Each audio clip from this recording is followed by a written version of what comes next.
तिरदन पुरुगुण सहिदे अरहंते विदित सयल सब भावे पण में सिरसा बोछम समास दो पिंड शुद्धि दो।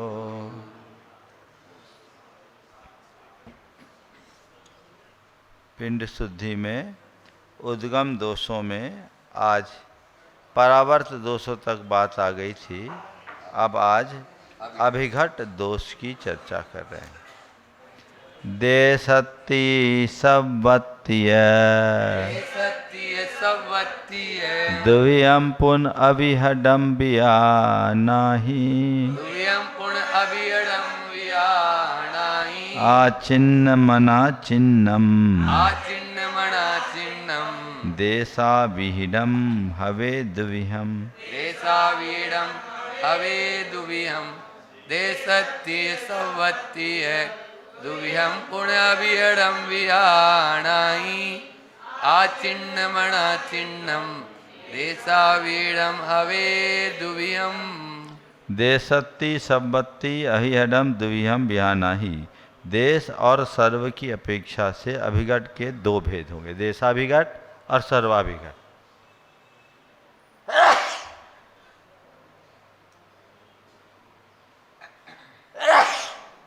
उसमें से आचिन्नम अनाचिन्नम देशाभिहिडम हवे दुह्यम। देशाभिघट आचिन्न और अनाचिन्न के भेद से दो प्रकार का। क्या हुआ? अभिघट, अभी इसका लक्षण नहीं बताया। देशाभिघट सर्वाभिघट, और इसमें से जो देशाभिघट है वो आचिन्न और अनाचिन्न के भेद से दो प्रकार का। आगे इसका स्पष्ट स्वरूप बताएंगे। देशा इति सर्वा इति द्विविधम पुनरभिघटम बिजानी ही। देश और सर्व की अपेक्षा से अभिघट दोष दो प्रकार का जानो। एक देशात गतम ओदनादिकम देशाभिघटम। एक देशात आगतम ओदनादिकम देशाभिघटम। एक स्थान से आया हुआ भात आदि, इसको बोलेंगे देशाभिघट। और सर्वस्मात् आगत ओदनादिकम सर्वाभिघटम। सब दिशा से आया हुआ भात आदि, भात दाल कड़ी सब, इसको क्या कहेंगे? सर्वाभिघट। देशाभिघटम पुनर्द्विविधम। इसमें एक देश से आने वाला भी जो देशाभिघट है वो दो प्रकार का, आचिन्न अनाचिन्न भेदात। आचिन्न और अनाचिन्न के भेद से देशाभिघट दो प्रकार का। उनमें आचिन्नम योग्यम, आचिन्न जो योग्य है, और अनाचिन्नम अयोग्यम इति। क्या हुआ? देशाभिघट और सर्वाभिघट के भेद से दो प्रकार का। एक दिशा से जो आया हुआ, एक स्थान से आया, उसको बोलेंगे देशाभिघट। सर्व स्थान से आया उसका नाम सर्वाभिघट। देशाभिघट क्या हुआ? आचिन्न और अनाचिन्न। योग आचिन्न है, अयोग अनाचिन्न है। अब क्या योग है क्या अयोग है, आगे की गाथा। उज्जू तिहि सत्तहि वा घरे ही यदि आगदम दुआचिन्नम परदो वाते ही भवे तब विपरीदम अनाचिन्नम। उज्जुतिं सत्यं वा घरे यदि आगदम दुआचिन्नम परदो वाते भवे तब विपरीदम अनाचिन्नम।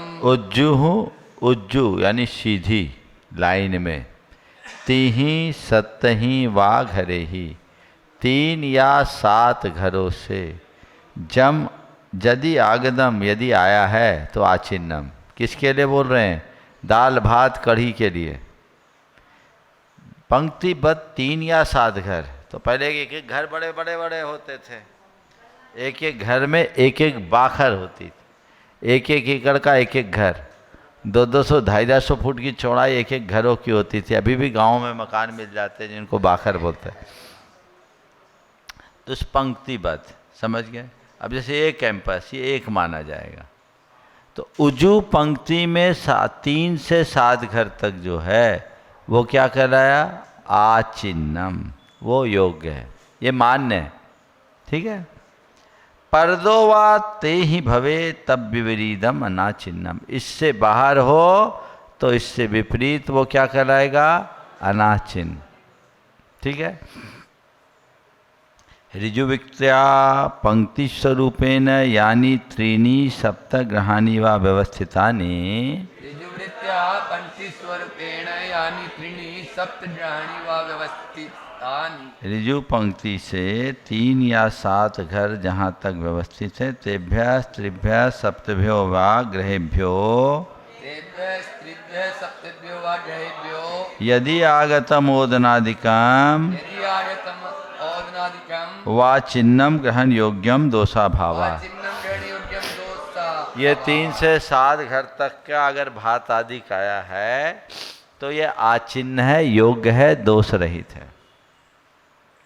परतस्त्रिभ्य सप्तग्रहेभ्य ऊर्ध्वम, भर्तस्त्रिभ्यः सप्तग्रहेभ्यो ऊर्ध्वं 3 या 7 घरों से आगे यदि आगतम ओदनादिकम यदि आगतम ओदनादिकं अनाचिन्नम अनाचिन्नं ग्रहण अयोग्यम, ग्रहण अयोग्यम, और उससे आगे अगर के हैं तो अनाचिन्न है, ग्रहण करने के अयोग्य है। तद विपरीतम वा ऋजुवृत्त्या विपरीतेभ्य, विपरीतम वा ऋजुवृत्त्या विपरीतेभ्यः, अब पंक्ति छोड़कर एक पंक्ति के 7 घर तक तो मान्य, लेकिन पंक्ति को क्रॉस करके करे तो सप्तभ्यो यदि आगतम सप्तभ्यो यदि आगतम तदपि अनाचिन्नम तदपि अनाचिन्नम अदातुम अयोग्यम, अदातुम अयोग्यम, आदातुम अयोग्यम, आदतुम अयोग्यम, आदातुम अयोग्यम, वो भी अनाचिन्न है, ग्रहण करने के योग्य नहीं है। यत् तत्र स्थितेभ्यो सप्तभ्यो ग्रहेभ्योपि आगतम न ग्राह्यम।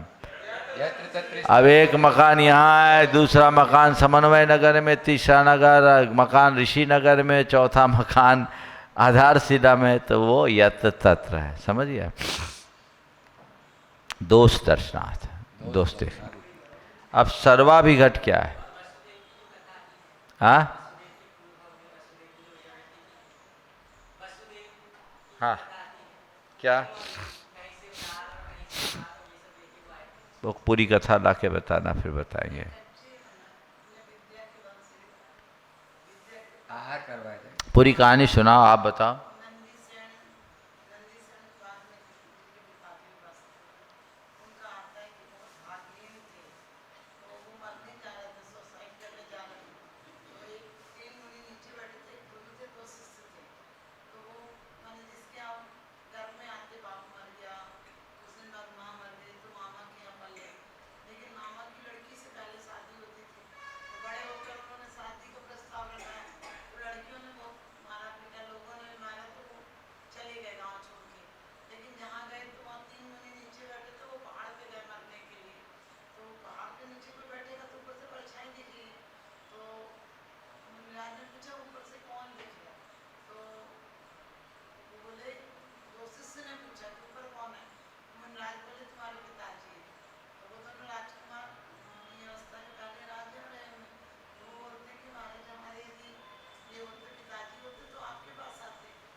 हाँ हाँ हाँ हाँ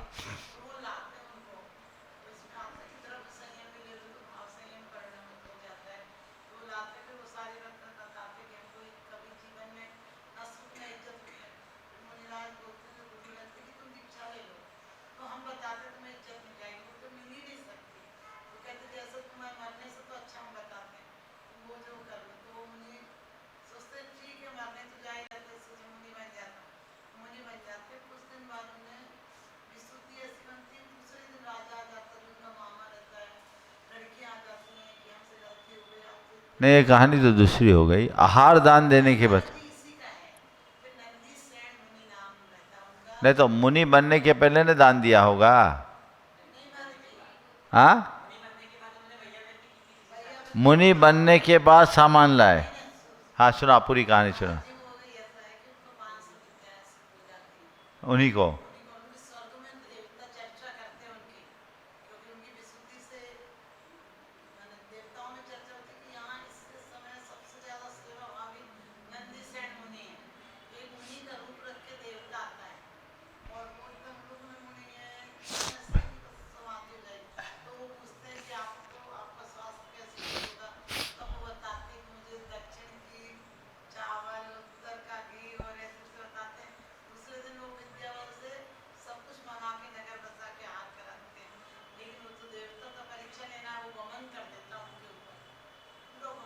मुनि महाराज पर, मुनि महाराज ने मुनि महाराज का हार करा दिया।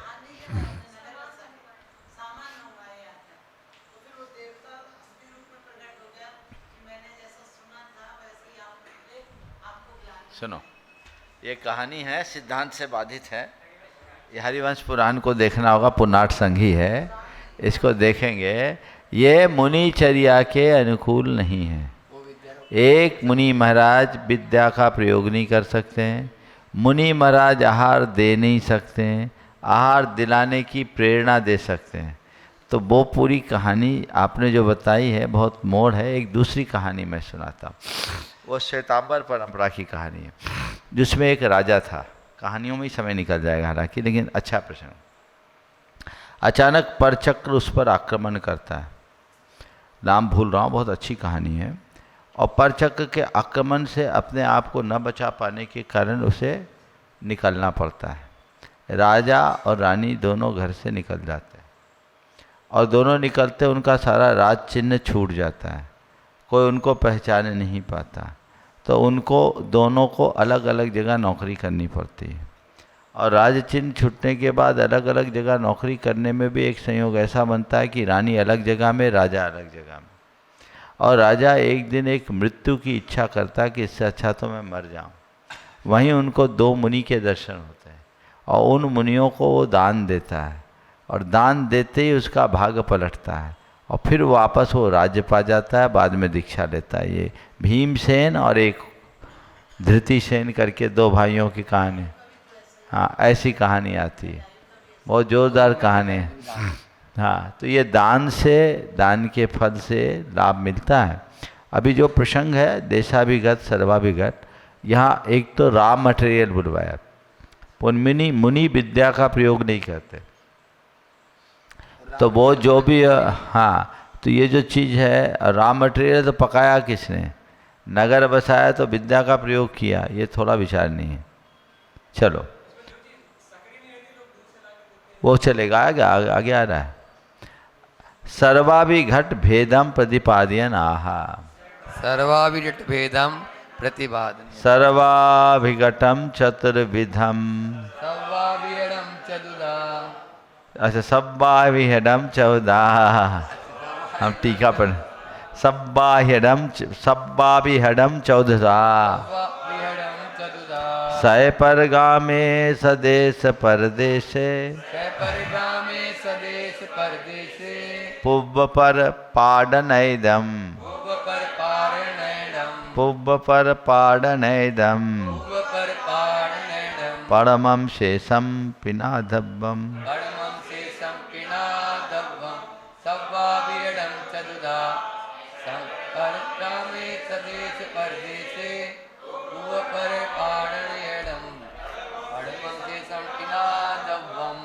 सर्वाभिघट चार प्रकार का। सय परगामे, स्वगाम परगाम, स्वदेश परदेश, पुव्वा पर पाडन ऐदम, पुव अपर पाडन, पाटन का अर्थ होता मोहल्ला, अपने मोहल्ले और दूसरे मोहल्ले से लाना। परमम ये पहले का, स्वग्राम से लाए तो अपना मोहल्ला दूसरा मोहल्ला। इसी तरह से संपिनादबम, अपना परगांव में एक मोहल्ला दूसरा मोहल्ला, है ना, इस तरीके से लगा लेना। स्वदेश परदेश में भी ऐसे ही लगा लेना। तो ये सर्वाभिघट में क्या हुआ, अभी 7 गांव की सीमा खत्म हो गई, 7 घर की सीमा खत्म हो गई। स्वग्राम परगांव, स्वदेश परदेश, स्वगांव में भी स्वमोहल्ला पर मोहल्ला, ऐसे लगा लो। ये सर्वाभिघट है। अब हम एक सवाल करते हैं, इसका अर्थ अभी आपने पूछा सकरी चीज। चौके में दूध कहां से लाएंगे?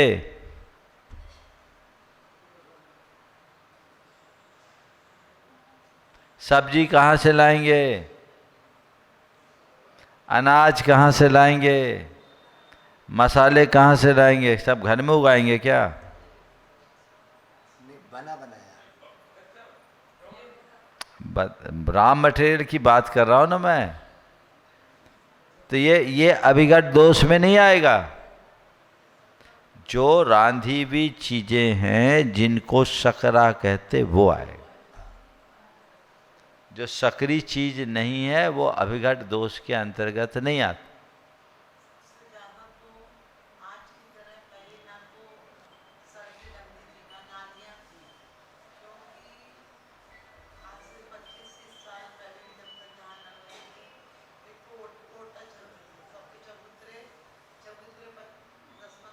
हाँ हाँ, देखो ये चीज़ अलग है।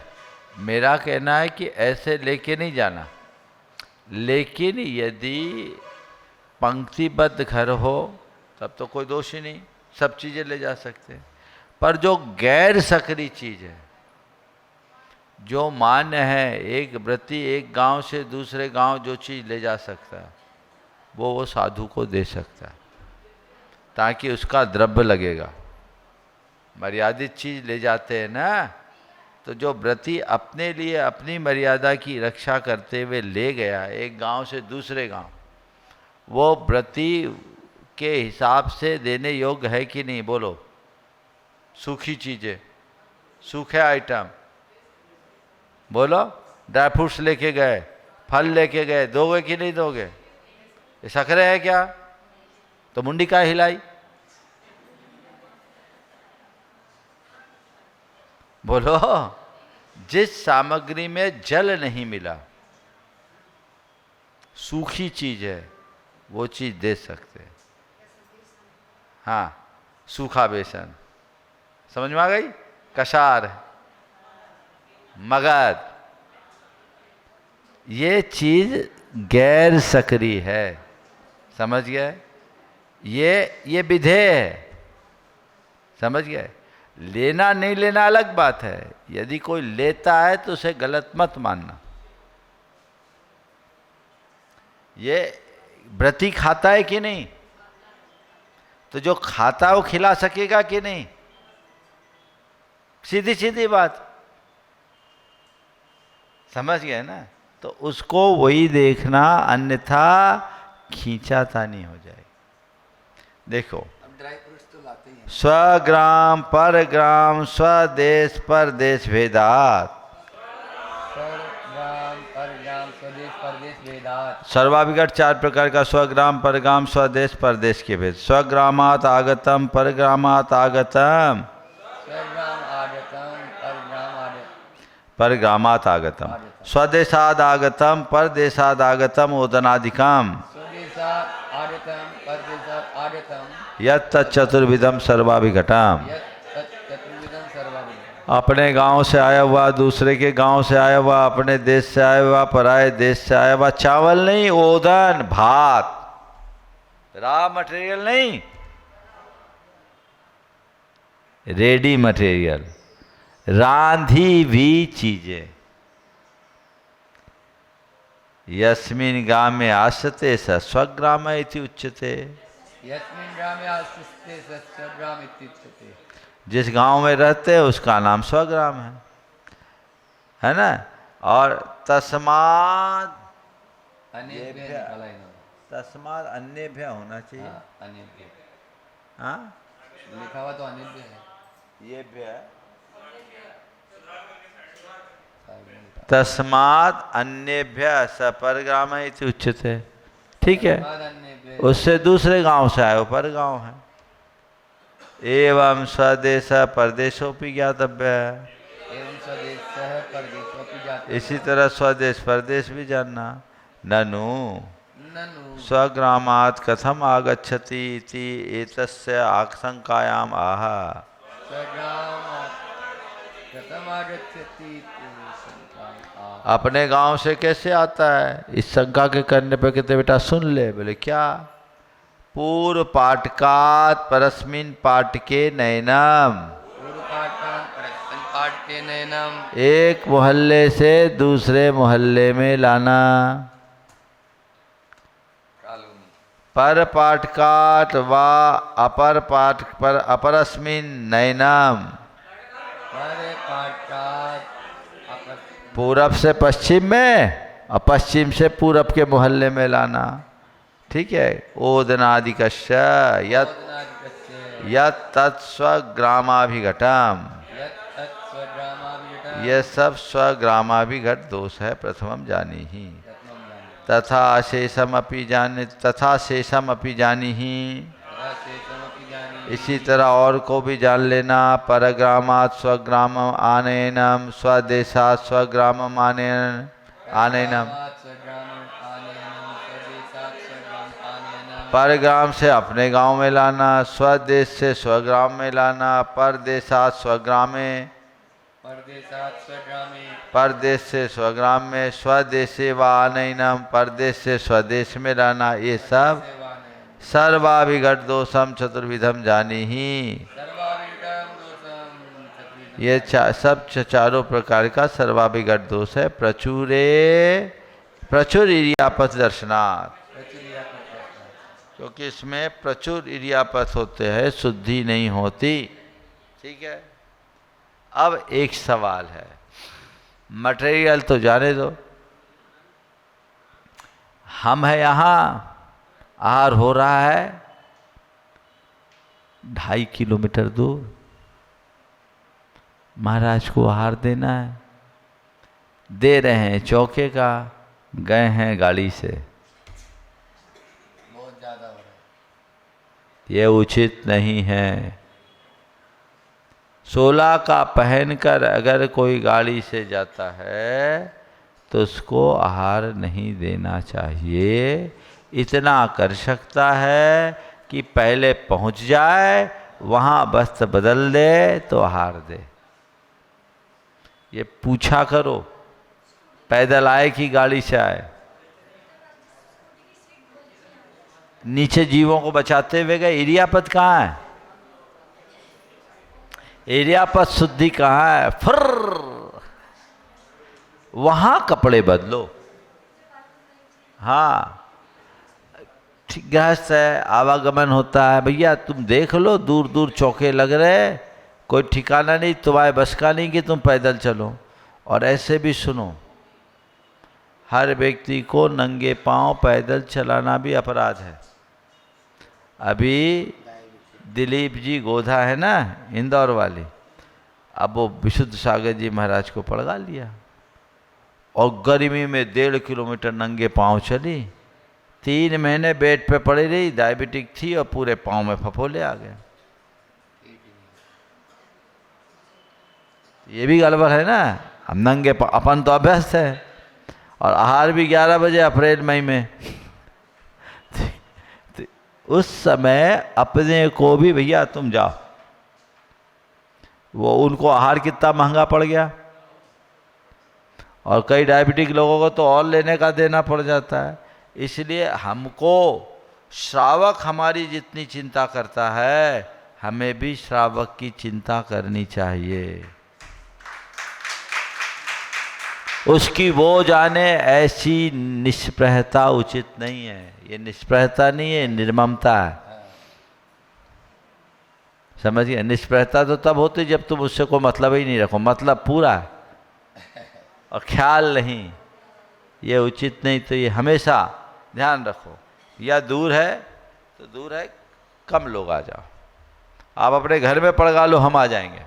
और 2008 में आपका चातुर्मास गया में था ना, तो हम तक यानी लेके जाते थे वस्त्र, मतलब ब्रह्मचर्य अवस्था में महाराज जी किसी से नहीं। आप वहाँ बदलो, क्योंकि आप जो बताए ना, रोड उतना महाराज जी रोड चलता रहता था, केवल महाराज जी बस अपना, क्योंकि और 2-3 घर दूर रहते थे, 2.5-3 किलोमीटर। तो भी नहीं आपने तो पड़गान हुआ तो घर में ही पड़गान होता था। 2008 में तो वहाँ पड़गान ही घर में होता था पहले। जो जाएगा वो वही बदलेगा। वो तो क्यों कर दिया सामूहिक पड़गाहन की व्यवस्था? इसलिए कि दूर दूर चौके, हमारे साथ तो 20 श्रावक चले अब पीछे वालों के साथ चलने वाले न रहे तो गड़बड़ हो जाता है ना। तो उसलिए व्यवस्था कर दी कि भैया जितने पड़गाएंगे उतने तो साथ जाएंगे, एक सुविधा ये है। और फिर ज़्यादा चक्कर नहीं काटना पड़ेगा, सब निपट जाएंगे, किसी को शिकायत नहीं मिलेगी। कायदा तो द्वारापेक्षण का ही है। संघ में ये व्यवस्था बहुत बाद में आई, सन 2004-05 के बाद संघ में इकट्ठे पड़गाहन की व्यवस्था हुई। उससे पहले हम लोग दूर दूर अंजलि करके जाते थे। आप देखो कोलकाता में 2005 में हम कोलकाता में 2.5 किलोमीटर दूर दूर गए अंजलि लेके, कहाँ कितनी कितनी दूर गए तो जाते थे। तो वो ठीक है, लेकिन अब छोटे संघ में तो बन जाता है। बड़े संघ में थोड़े ज़्यादा लोग हो जाए, शहरों में ट्रैफिक ज़्यादा होती है तो वो व्यवस्था करनी, उसमें कोई दोष नहीं, एक सुविधा है। तो वो चीज़ें हैं। अब आहार केवल चर्या नहीं बची, आहार एक इवेंट भी हो गया है, समझ गए? तो दोनों चीज़ें हैं। पर देशाभिघट और सर्वाभिघट का तात्पर्य क्या है? सकरी चीज़ों को इसमें लेना, ओदनाधिकम, न कि सब कुछ, समझ गए? वो आप देख सकते हैं और ऐसे जो मिले वो लो, जो सामने सुलभ हो वो लो, लेकिन बिना पानी की चीज़ें यदि होती है और वो कोई ले तो उसमें दोष नहीं है। श्रावक विवेक पूर्वक दे और हिसाब से दे। पर एक बात का सदैव सबको ध्यान रखना चाहिए, एक चौके से दूसरे चौके में जो लोग लेके जाते हैं ना, वो कई बार अप्रभावना का कारण बन जाता है। थाल भर भर के ले जा रहे हैं, साधु ने तो तुमसे एक कौल लिया, नहीं लिया इससे भी कोई पक्का नहीं। दूसरे देखेंगे, कहेंगे एक साधु कितना खाता है, 10 थाली आ गई। होता है। इसलिए ऐसा नहीं, लेके जाओ तो दिखे नहीं कि तुम्हारे हाथ में कुछ है। शिखर जी से पहाड़ से उतर रहे थे, ये मेरे साथ थे ब्रह्मचारी, एक झोपड़ी में 2 लोग आपस में बैठ रहे थे। बोला एक महाराज 3 किलो लौकी खाता है। आपस में बात कर रहे थे, शब्द मेरे कान में आए। अब उसमें दोष नहीं, सुबह से आप लोग चौके से सब्जी खरीदने जाते हो, अरे भैया अच्छे वाली दे, महाराज के लिए लगना है। अब आप 3 किलो लौकी खरीद लाए, वो सोचेगा 3 किलो महाराज ही खाएगा। आप 5 लीटर दूध लाए, महाराज के लिए चाहिए तो 5 लीटर दूध पिएंगे महाराज। आपका आशय है कि इससे बहाने में शुद्ध देगा, अच्छी देगा, लेकिन आपने महाराज का तो बंटाधार कर दिया। होता है। तो ये श्रावकों में विवेक होना चाहिए, और क्या दे रहे क्या नहीं दे रहे इसका किसी को पता नहीं लगना चाहिए। फिर आप बहुत सारी सामग्री ले जाओ। इसी भोपाल की बात बता रहा हूँ, 1995 में हमारा चातुर्मास था। उस समय भोपाल अलग था, यहाँ चौके आवंटित होते थे। हम 3 साधु थे, 5 चौके फिक्स कर रखे थे। अलॉटमेंट होता तो चौका लगता। एक दिन ऐसा हुआ कि एक चौके में से मैं लौटा, एक चौका ऐसा बचा जिसमें मुझे जाना नहीं था, उनका व्यवसाय गलत था, और एक चौका और था जिससे एक दिन पहले ही आहार हुआ था। मैं अलाप कर लिया। दूसरे दिन कार्तिकेय, उस समय ग्रंथ प्रवचन होता था, स्वामी कार्तिकेयानु प्रेक्षा पर प्रवचन चलता। अब प्रवचन चलते चलते क्रमशः उस दिन संयोग से लाइट चले गई। लाइट चले गई तो बाहर का माइक बंद। फिर मैंने इन लोगों को अच्छा रगेड़ा। उसके बाद चौके चालू हुए। कई लोगों ने शुद्ध भोजन करने का नियम लिया, हमने कहा इस बंधन को तोड़ो। फिर 15-17 चौके लगने लगे। कुछ लोग बिल्कुल शुद्ध भोजन का नियम ले लिए। अब एक चौके में जिसको रोज चौका लगाना है, वो 50 आइटम तो रोज नहीं बनाएगा ना। उनके चौके में सबसे ज़्यादा मेरे आहार हुए, समझ गए।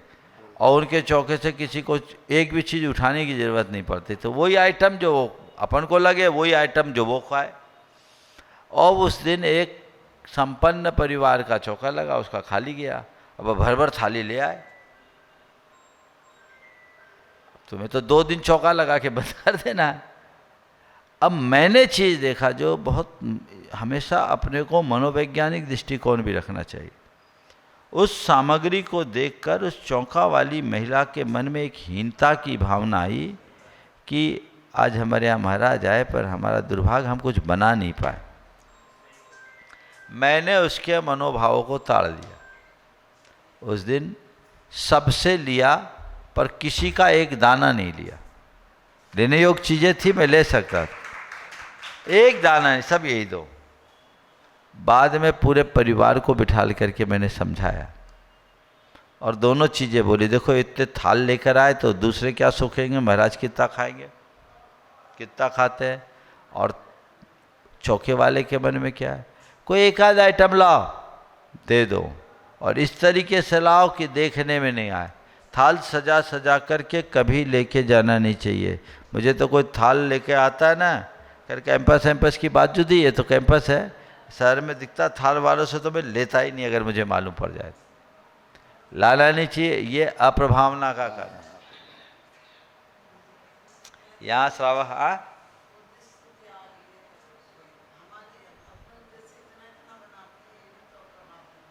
उद्दिष्ट नहीं कहलाएगा। ये हमने कहा हो कि तुम हमारे लिए बनाओ तब दोष है, वो तो श्रावक की भक्ति है।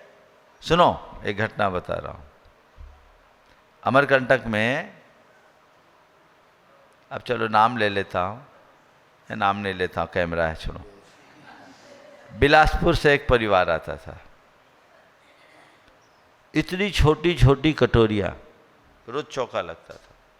कम से कम उनके चौके में 60-70 आइटम, 3-4 बड़ी बड़ी थालियाँ। डेली बिलासपुर से आना, चौका लगाना, आहार देना। एक बड़ा संपन्न परिवार, ठीक है। अच्छी बात है, नाम ले लेता हूँ, रंजना, ठीक है, विनोद रंजना, ठीक है। अब उनके चौके में हम लोग थाली देखते ही नहीं थे। दे तो क्या देखें, नहीं महाराज ये नहीं, अपने यहाँ कंट्रोल करो। एक दिन आहार हुआ तो हमने ऐसे कहा, तुम्हारे चौके में जो सामग्री, उसमें तो 5 स्टार होटल का मीनू भी फेल होगा। तो विनोद ने जो बात कही, साथ में बैठे थे, बोला महाराज 25 बरस हो गए शादी के, आज तक हमारे लिए ऐसा बना के नहीं खिलाया। 25 बरस हो गए शादी के, आज तक हमारे लिए ऐसा बना के नहीं खिलाया। तो उनने छूटते ही कहा, कल से पड़गाहन में आ जाओ, तुम्हारे लिए भी बना ले। फिर उनने एक बात कही जो एक श्रावक की भक्ति है, कि महाराज हम अपने घर कोई मेहमान आता है तो उसकी खातिरदारी के लिए उत्कृष्ट से उत्कृष्टतम चीज रखते हैं। तो आप लोग मुश्किल से मिलते हैं, हम दें, उत्तम दान तो यही होगा ना। तो यदि कोई शक्ति और शुद्धि के साथ करता है तो तुम्हें जितना बनाना बनाओ, 56 भोग, वो तुम्हारा पुण्य है। अब साधु की च्वाइस है कि उसको क्या लेना, पर शुद्धि बनी रहनी चाहिए और शक्ति का उल्लंघन नहीं होना चाहिए, और इसमें प्रदर्शन नहीं होना चाहिए, होड़ नहीं होनी चाहिए। उसने 4 बनाए, हम 6 बनाए, ये नहीं। भक्ति उसमें लिखा ना, शक्ति, 7 गुणों में क्या है, शक्ति। शक्ति यानी अल्प सामर्थ होकर के भी अपने दान से बड़े बड़े दातारों को आश्चर्यचकित कर देना। तो ये है, उसमें उस अनुरूप विवेक रखे तो रास्ता खुलेगा। इतना ही रखते हैं, ठीक है।